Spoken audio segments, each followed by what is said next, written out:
You know what? I was a little bit concerned about setting my expectations too high for Bethesda and Machine Games' new title, Indiana Jones and the Great Circle. If you've been watching my content for a while, you know I am an enormous Indiana Jones fan, and it's always been this back and forth between the character of Batman and the character of Indiana Jones for me as my favorite fictional character from history. And Indiana Jones and Harrison Ford and Raiders of the Lost Ark, that whole franchise means so much to me. And I was a little nervous because what I saw with the trailers of Indiana Jones and the Great Circle looked like it might have a little bit of a jank. It might have some weird pacing issues. It might not kind of deliver on the action and the adventure and the romanticism of an era that I was really looking for. And you know what? It's not perfect. This game is not perfect. But oh my God, is it a love letter to everything that I adore about this franchise and this character. And not only the character, but the storytelling and the musicianship, because John Williams' score punctuates throughout this game, but of course it's embellished by brand new work for the title as well. And all of it is just this beautiful homage. Just like Raiders was when it came out in 1981, was an homage to a bygone era, this romantic look at the action-adventure serials that Steven Spielberg and George Lucas admired so much. And they emulated that in this movie that was out of time. It was this anachronism, but it was also timeless. And it's a perfect film, Raiders of the Lost Ark. I love all of the movies, all 5 of them, to varying degrees. And yes, I still love Dial of Destiny. But Raiders of the Lost Ark, in my opinion, is a perfect movie. And when I saw it when I was much younger, it imprinted on me and became an indelible idea of what popular culture can be. And so I went into this game with a little bit of nervousness. You know, are they going to nail this? Are they going to honor this work? And obviously I'm a huge fan of Troy Baker, and what I'd heard in the trailers of him emulating the sounds of Harrison Ford lifted up my hope. I thought, okay, yeah, they picked the right guy for this work because Troy can sound like Harrison Ford, but he also is a consummate actor himself. And I see in the performance of this Indiana Jones a little shading of Troy fused with Harrison Ford, and I like it. And I also like this idea as a potential setup for more. So there were things that were popping through for me where I was like, oh my God, maybe they got this.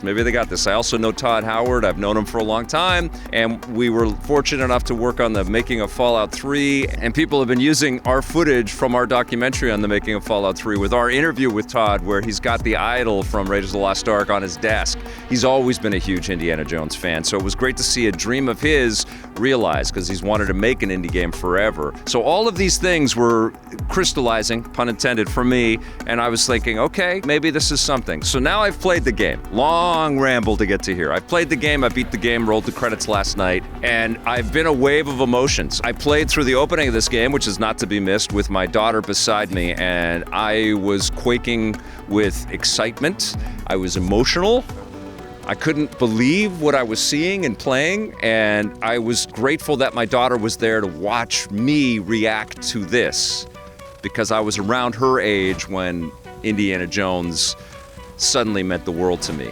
And so that was a very cool moment. And I thought, okay, this is an incredible way to start this game. And then she disappeared and went to her own games and stuff, and she didn't stay with me through the whole thing. So I've enjoyed The Great Circle alone. And it's a lot to sink in. And I'm not going to spoil stuff. Most of the footage you're going to see in this review is from the trailers that Bethesda and Xbox and Machine Games have put out there. Some of my own stuff in here, but you know the touch points. There are these mystical places in this great circle around the world that Indiana Jones has to travel to. He's got some adventuring to do, some relics to acquire, and some Nazis to punch out. And basically, that is the overview. You've got bad guy Nazis chasing for these mystical relics, and you've got to beat them and punch the crap out of them. And it's really a punching game. It's really an Indiana Jones punching simulator, complete with the unbelievably cool sound effects that rocked that theater. I think it was the Vancouver Center Theater that I saw Raiders of the Lost Ark in. I'd never heard punches like that.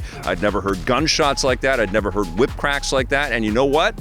I hear them all again on my sound system with my beautiful new 65-inch TV, and it's so enveloping. It's such a transportive part of this experience. The soundscape of this game, complete with this unbelievable music, which I hope isn't copyright flagged for everybody as they stream this game, because it's indelible, and it's just inconceivable to me to think that you would play this game without the music, without this orchestral swell every time Indiana Jones does something cool, which is a lot. But yes, this is a punching game, and it's much more based around outthinking your enemies, all of these different Nazis and fascists and goons that are aligned with these fascists. Along the way, you've got to outthink them, and you do get into conflict with them. There are inescapable moments where you're surrounded by bad guys, or you'll turn a corner and there will be a bad guy that you do have to face, and you can punch them, but you can also pick up a whole suite of different items, whether they be shovels or spatulas or candlestick holders or shotguns that you can turn around and bash somebody with. You can shoot your way into situations, but usually that becomes, whoa, Indiana Jones is over there and everybody's shooting at you, and it becomes quite futile because you get spotted and found out right away, and Indy in a shooting battle against everybody around him doesn't really last that long. So I died when I tried to get into gun combat most of the time. There are a couple of sequences in the game for sure where you can let loose a little bit, and those are very fun.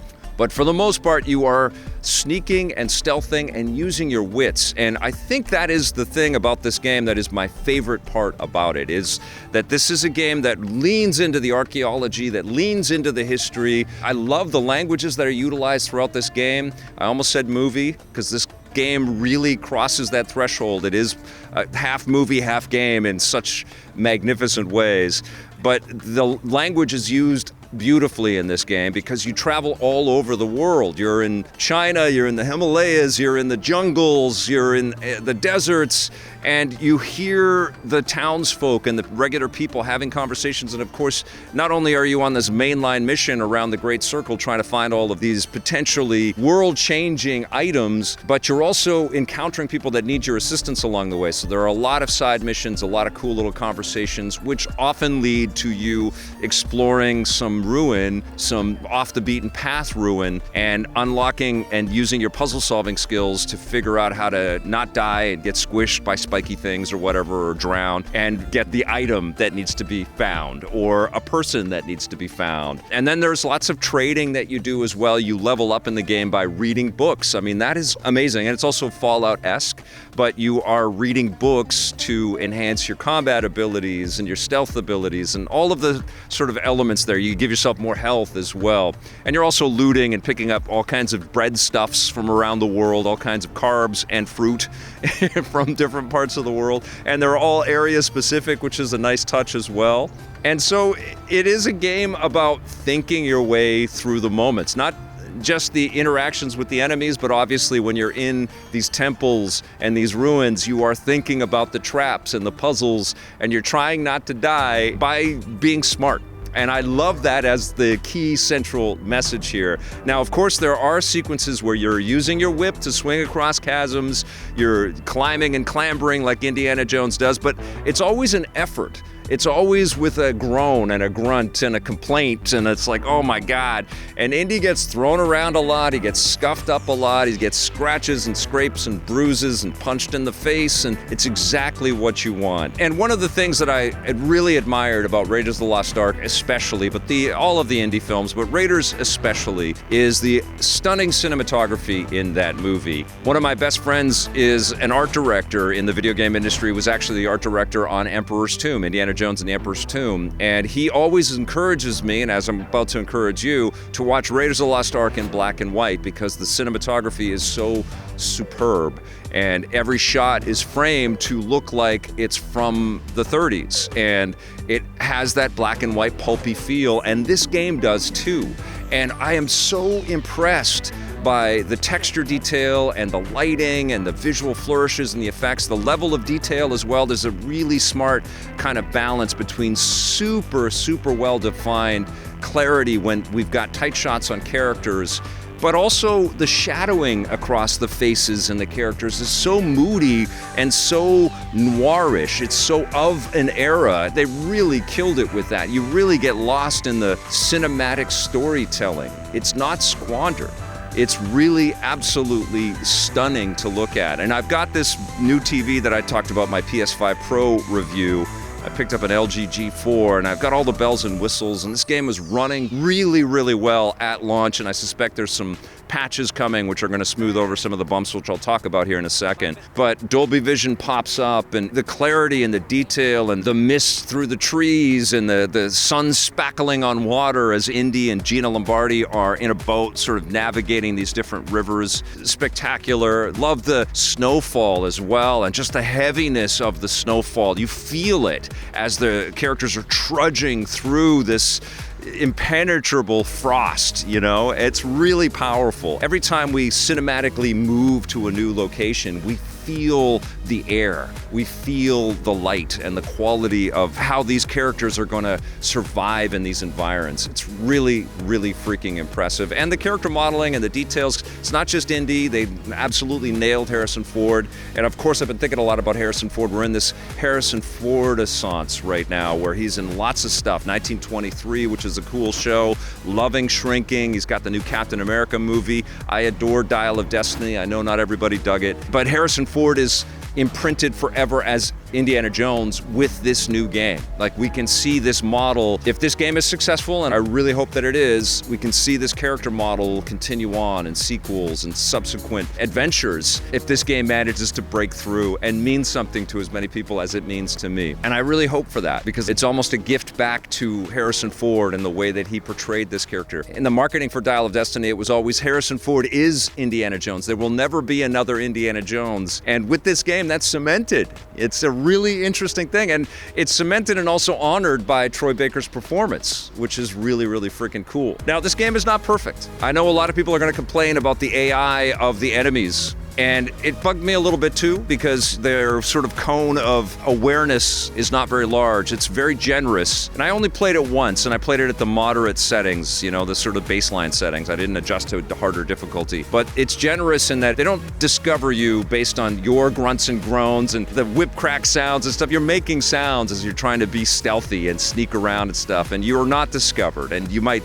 bash somebody over the head with a shovel, and 15 feet away, nobody's going to hear that, which seems preposterous, but it's also a game, right? And this is a game where you're encouraged to kind of try to stay out of sight as much as possible, but the world isn't going to collapse on you if somebody gets a glimpse of you. You've got a little bit of time to kind of get away and sneak away until you shoot somebody, and then the world does collapse on you. And I really got an itchy trigger finger. I really wanted to start shooting some of these Nazis, and the game does punish you when you opt to go in that direction. It gets really difficult. And so in the sequences where the game lets loose a little bit, it's also gratifying in that regard. There are also a few little clipping issues where you might pick up a body because you want to hide it and it might move through a door or a rock or something like that. I noticed some audio cues that just popped up inconsistently, like something that Indy had already said popped up again as I was exploring into a temple. I noticed some pop in when we saw some draw distance issues when you're looking far down a river. Some of the animations don't string together as beautifully as you want to. I wasn't a big fan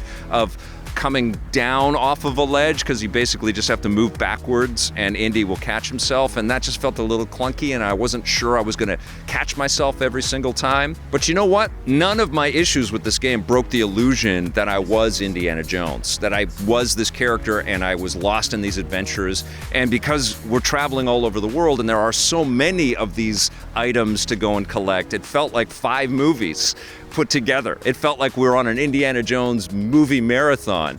And of course, the pacing is different and the areas are very large. There's lots of explorations, like you get these little sandbox areas in each of these territories that you get to. Some a little wider than others. but you've got lots of roundabout ways and lots of exploration to do. It's quite open. The fact that in one of the areas you hop in a boat and you're cruising around in a boat for great stretches of time, it really does feel like you are traveling in this game. And of course, I love all the patented Indiana Jones cut sequences where they show the map and you are flying and taking the different modes of transportation to get to different places. I thought that was wonderful. Yeah, I was lost in this game. I was constantly saying to myself, oh my God, this is such a beautiful experience, and wow. And it gets big and epic as every Indiana Jones tale does. And you know, you have to kind of suspend your disbelief for some of this stuff, like in every Indiana Jones movie. That's the whole thing. We've got this practical, pragmatic, out in the field archaeologist that just loves to discover the history, who is constantly given tests of faith. And it's a recurring theme all the way throughout the films. And of course, that's examined and explored here, as are some of the relationships that Indy has as well. But I've talked a lot about this game, and I finished it and I completed it. Right now, it's of course resonating. I'm just humming I'm humming the Indiana Jones theme, but I'm blown away by what I just played. And right now, it's hard for me to think of 2024 and not think about this game. Right now, this is my favorite game that I played in 2024. I don't know if it's the best game that I played in 2024, but I cannot believe what a gift this game is. And I'm grateful to Bethesda and Machine Games and Todd Howard and Xbox, everybody involved. I'm also grateful that it's coming to the PlayStation, quite honestly, because I feel like this game deserves as wide a berth as possible. It is a unique experience in all of the titles that we got this year. It's not a sequel, it's like a new tale with these characters, and it doesn't feel quite like other titles. It feels like Indiana Jones. And man, it's magic. I love this game. I'm gonna give it a 9 out of 10.